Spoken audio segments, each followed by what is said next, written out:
are looking at the business of education at the moment. The US administration telling its embassies around the world to stop taking student visa appointments as it looks to expand social media vetting for applicants. Some of the most recent headlines to do with Chinese students. The Secretary of State saying that they would aggressively revoke visas of Chinese students, and having a look at those that are studying in critical fields. Plus, of course, we have the ongoing back and forward between the administration and Harvard to try and stop Harvard enrolling foreign students in the first place. We are joined by Juneja, the UAE Country Manager at Crimson Education, and that is a company that helps students gain admission to Ivy League universities. Madhav, it's lovely to see you. Good morning. Thanks for having me. What could this mean for UAE-based students looking to study in the US? I think there's a few different categories of students. There are students who are obviously currently in the US. There are students who are due to go this fall, so they're sort of in the process of arranging their visas. And then there are students who are intending to go a couple of years later. I think as a headline, it's key for students not to panic. There's a lot of noise. The situation is evolving quite a bit. In about a week, we've seen quite a few changes.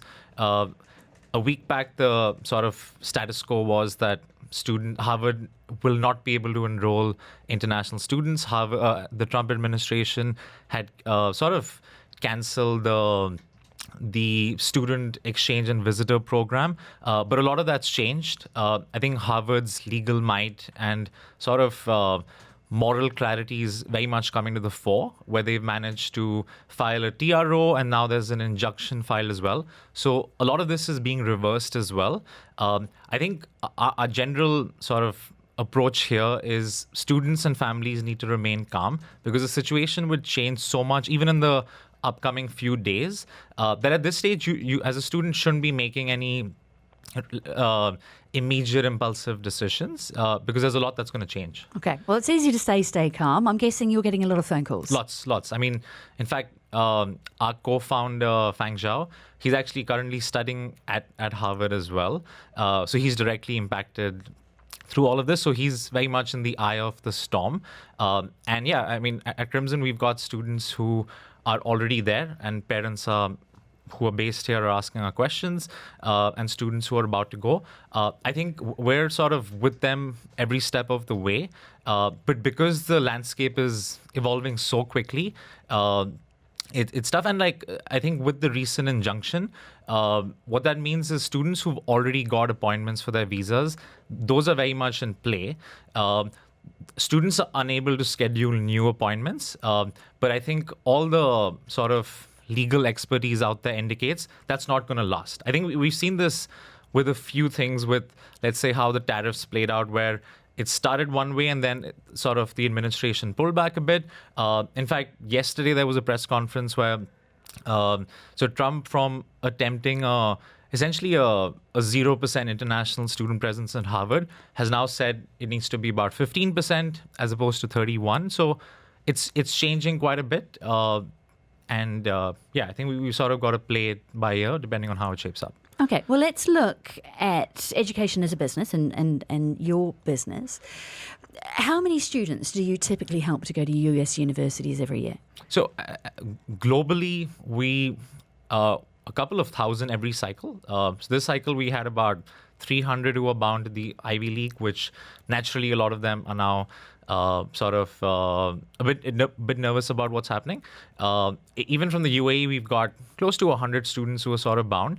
I think typically when we work with students tend to apply to a bunch of geographies: US, UK, Canada, Europe, and Singapore, and even more. So I think from the outset, and we have students who plan this 4 years before they're applying as well. So I think having a diversified portfolio which prepares for political uncertainty, economic uncertainty, all of these things, that's something that very much should be part of someone's approach. And I think the recent wave of events only affirms that you want to have choices and prepare for any kind of uncertainty that might come your way. Are some of those students now reconsidering?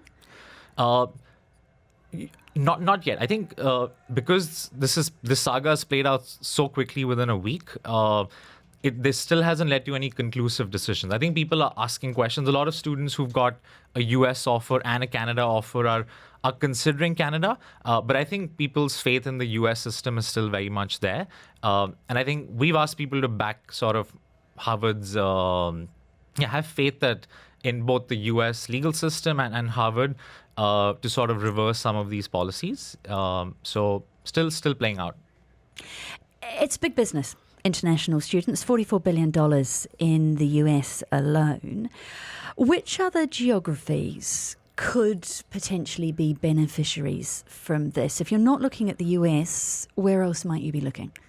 I think for most folk who are looking at the US, prestige of university, brand of university, economic opportunity outside campuses is a big driver to go to the US. I'd say for folks who won't go to the US, UK would be one of the biggest beneficiaries. I think for folks who are keen on going to North America and that landscape, I think Canada also stands to benefit. But also I think Europe, Singapore, Australia, these are all traditional study abroad destinations, particularly when we're talking about UAE-based families as well. Do other countries, do other jurisdictions sort of try and up their approachableness at times like this? I mean, this is the second Trump administration. Do we see more marketing, easier visas? Do they see it as an opportunity? I think it's too soon to say. I think the US has traditionally been the top education destination for centuries now. And I'm confident it's going to stand through this phase. It's very much, the resilience is there, the appeal is very much there. So I'd imagine, yes, particularly I think lower ranked universities in a lot of other countries that want to woo more international students who are going to pay a higher fee. I think there will be an attempt to bring more students, but I'm confident that the US is still going to remain a top choice for students. 1 minute left with you. Could there be a silver lining here for our own universities? Is there a chance that UAE universities could keep some of that top talent looking to go abroad? I think very much. I think through COVID and even this, I think there are a lot of families who want that children to be closer to home. So I personally studied at New York University in Abu Dhabi. I think that's a great option. And a lot of students are very much, even when they're applying to the US, they very much apply to a range of schools in the US, UK here. Often a student's decision is based on outcome. So let's say they get into a top 30 US university, that makes it worth flying a few thousand miles, spending a few $1,000s, as opposed to staying closer to home. So I think it's really family specific, but I think people will look at alternatives. But my headline would be, don't panic, follow the facts, and make an informed decision on what's best for you based on how things play out. Madhav Juneja is the UAE Country Manager at Crimson Education. That is a company that helps students gain admission to Ivy League universities. And foreign students, of course, very, very big business for governments around the world and international institutions around the world. Thank you very much for your time this morning. Thank you.